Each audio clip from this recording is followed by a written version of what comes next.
আসসালামু আলাইকুম। আমি এখন বানাবো অনেক মজার একটা জিনিস। এটা বিশেষ করে আমাদের কাজের আগে পাটিসাপটা পিঠা কিংবা পুলি পিঠা এগুলোর ভিতরে পুর হিসাবে আর এমনিও খাওয়া যায়। অনেক মিষ্টির দোকানে বিক্রি হয়, এটা 400 থেকে 600 টাকা কেজি করে। এটার নাম হচ্ছে খিরসা। এটা বাসায় রেডি করা থাকলে সকালে নাস্তা টাস্তা যে কোনো সময় রুটি পরোটা দিয়ে খাইতে খুবই মজা লাগে এই জিনিসটা। এমনিও খাওয়া যায়। আর রেডি থাকলে পাটিসাপটা পিঠা তৈরি করা তো কোনো ব্যাপার না, জাস্ট চালের গুঁড়া একটু গুলায় তাওয়ার উপরে আপনার গড়ায় নিলেই হয়ে গেল মোটামুটিভাবে। তো ঝটপট তৈরি করে ফেলতে পারবেন। জিনিসটা অনেক সস্তা, তৈরি করতে পড়ে প্রায় দোকানের মতো 1 লিটার মানে 1 কেজি তৈরি করতে 100 টাকার মতো খরচ করে। আর দোকানের গুলায় কি দিচ্ছে না দিচ্ছে কিছুই জানেন না, নিজে বাসায় তৈরি করে নিলে খুবই ভালো হয়। খুবই মজার একটা জিনিস। তা আসেন দেখি কেমন করে বানানো যায়। আমি এখানে 2 লিটার দুধ নিচ্ছি। 2 লিটার থেকে আমি 1 কাপ দুধ কমায় রাখছি। আমি 1 কাপ দুধ এখানে রাখছি। এর মধ্যে আমি চালের গুঁড়া দিব 1.5 কাপ। চেলে দিচ্ছি চালের গুঁড়াটা, কারণ চালের গুঁড়ার মধ্যে অনেক সময় অনেক কিছু থাকে। আচ্ছা, এর মধ্যে 2-4টা চাল আছে, আর কিছু নাই, অসুবিধা নাই। আর দিব হচ্ছে, এটার মধ্যেই নিয়ে নিই, সিকি কাপ ময়দা। ওটাও ছেলে দিই, দলা দলা হবে না তাহলে। ছেলে দিয়ে এই দুইটাকে আমি এখন একটু মিলায় রেখে দিব। যদি বেশি ঘন হয়ে যায় তাহলে হয়তো একটু পানি মিলাবো এর সাথে, দেখি কতটুকু হয়।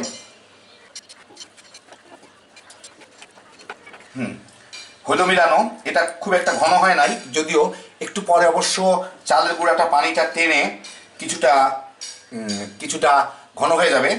এখন আমি দুধটাকে জাল দিয়ে অর্ধেক করে নিব। 1 লিটার কি তার থেকেও কম করে নিব। দুধটা একটু হালকা হলুদ হয়ে যেতে পারে। আর এটা ঘন ঘন প্রায় নাড়ার উপরে রাখতে হবে, যাতে দুধটা তলায় লেগে না যায়। আর এই দুধে আমি দিয়ে দিব হচ্ছে 4টা এলাচি, 3-4 টুকরা দারচিনি। এলাচিগুলো আমি একটু ফাটাই দিছি অল্প করে মুখটা। এগুলা দিয়ে দিব দুধে, যাতে ফ্লেভারটা চলে আসে। এখন দুধটা জাল দিয়ে আমি কমায় নিই, অর্ধেক হইলে তারপরে আপনাদের বাকিটা দেখাচ্ছি। যথেষ্ট ঘন হয়ে গেছে, দেখেন উপরে শটটা পর্যন্ত হলুদ হয়ে গেছে। এখন আমি একদম, দুধটাও হলুদ হয়ে গেছে প্রায়। এখন আমি ইচ্ছা করলে দারচিনি এলাচিগুলো উঠায়ও ফেলতে পারেন, রাখতেও পারেন। তা আমি রাখলাম, উঠায়ও ফেলা যায়। এখন আমি এই যে চালের গুঁড়া আর ময়দার মিশ্রণটাকে একটু ভালো করে মিশায়, যাতে তলায় টলায় জমে না থাকে, এর মধ্যে দিয়ে আমার একটু ঘন ঘন নেড়ে মিলাই দিতে হবে। এইটা এখনই থকথকা হয়ে যাবে। এখন খুব নাড়ার উপরে রাখতে হবে এইটাকে। ডালটা কমায় দিছিলাম, এখন বাড়ায় দেই। দেখেন একদম কি সুন্দর মালাইয়ের মতো আসতেছে চতুর্দিক থেকে, তলা যাতে লেগে না যায়। এই যে দেখেন এখনই ঘন হয়ে যাচ্ছে।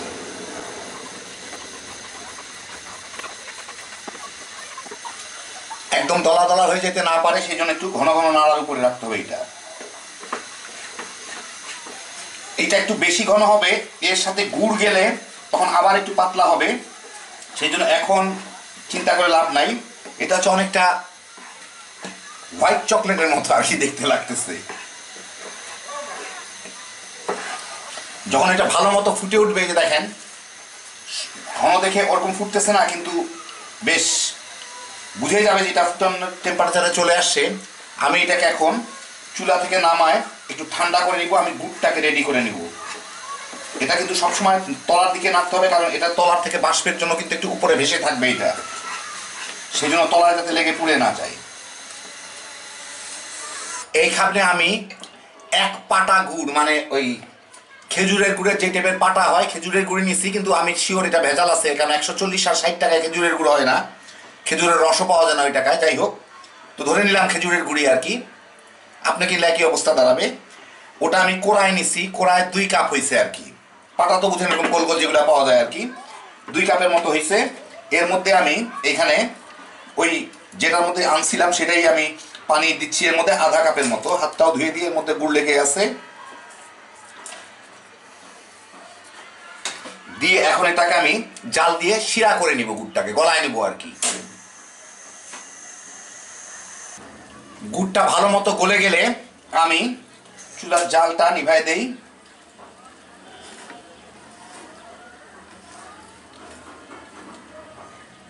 এখন এটাও একটু ঠান্ডা হলে ওইটার সাথে মিলাই নেব। গুড়টাও ঠান্ডা হয়ে গেছে, খিরসাটাও ঠান্ডা হয়ে গেছে। এটা এখন এর সাথে গুড়টাকে মিলায় আমার জাল দিতে হবে দুইটাকে একসাথে।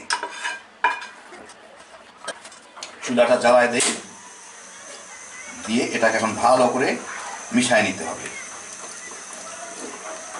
মিশায় ফুটায় নিতে হবে। যদি বেশি পাতলা হয় একটু ঘন করে নিব। তো সব ভালো মতো মিলে এটা ফুটে উঠলে, দেখেন ফুটে উঠছে, এটা খুব ঘন হয়ে গেছে, এই জন্য ফুটবে না। আমি চুলার জালটা বন্ধ করে দিব। এই মিশাইতে মিশাইতেই এটা অ্যাকচুয়ালি হয়ে যায়, মিশাইতে মিশাইতেই এটা গরম হয়ে যায়। আর একদম মিশবে না, কিন্তু কিছু কিছু ছোট ছোট ছোট ছোট গুঁড়ি গুঁড়ি দানার মতো থাকবে সব। যাই হোক, হয়ে গেল। আমি চুলার জালটা বন্ধ করে দিই। খুবই মজার একটা জিনিস।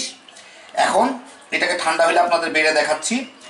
আমি ঠান্ডা করে নিছিলাম, কারণ গরম দুধ আর গরম গুড় কখনো একসাথে মিলাইতে হয় না, অনেক সময় ফেটে যায়। ফেটে গেলে আপনার পুরাটাই পণ্ডশ্রম হবে। সেই জন্য সবচেয়ে ভালো ঠান্ডা করে নেওয়া। হয়তো একটু কষ্ট হবে, কিন্তু রেজাল্টটা ভালো হবে। তো এই যে দেখেন, হয়ে গেল আমার মজাদার খিরসা। ঘন্টাখানেক সময় লাগে, কিন্তু ঘন্টাখানেক মধ্যে আমি যা পাইলাম এটা দোকানে আমি পাবো না। আর এটা রেডি থাকলে যে মানে বিশেষ করে পাটিসাপটা কিংবা পুলি পিঠা তৈরি করা কোনো ব্যাপার না, 1 2 3 ব্যাপার। আপনি জাস্ট একটু চালের গুঁড়া মিলাবেন, পানি দিয়ে মিলায় তাওয়ার উপরে সেঁকে নিলেই পাটিসাপটা পিঠা হয়ে গেল। মাঝখানে পুরটা দিয়ে উল্টায় পাল্টায় ভাজ করে নেবেন, বাস হয়ে গেল। দারুণ একটা জিনিস, এত মজার। যারা মিষ্টি খেতে পছন্দ করেন, খালি বানাইবেন আর তামা তামা করে খাইবেন। এটা রুটি পরোটা যে কোনো কিছু দিয়ে খাওয়া যায়। অদ্ভুত মজার একটা টেস্ট। বুঝতেই পারতেছেন, 2 কেজি দুধ জাল দিয়ে আধা কেজি করে তারপরে যেটা তৈরি হয় সেটা কতখানি টেস্ট হইতে পারে। খুবই সহজ, হ্যাঁ বিচোষের একটা আইটেম। ঘরে রাখা, মানে অন্তত শীতের দিনে ঘরে রাখা, বলতে পারি আমি অত্যাবশ্যকীয় একটা জিনিস। ছেলে বড় সবাই পছন্দ করবে। সকাল বিকাল যে কোনো সময় আপনি পাটিসাপটা পিঠা বানায় ফেলতে পারবেন, এটা যদি থাকে।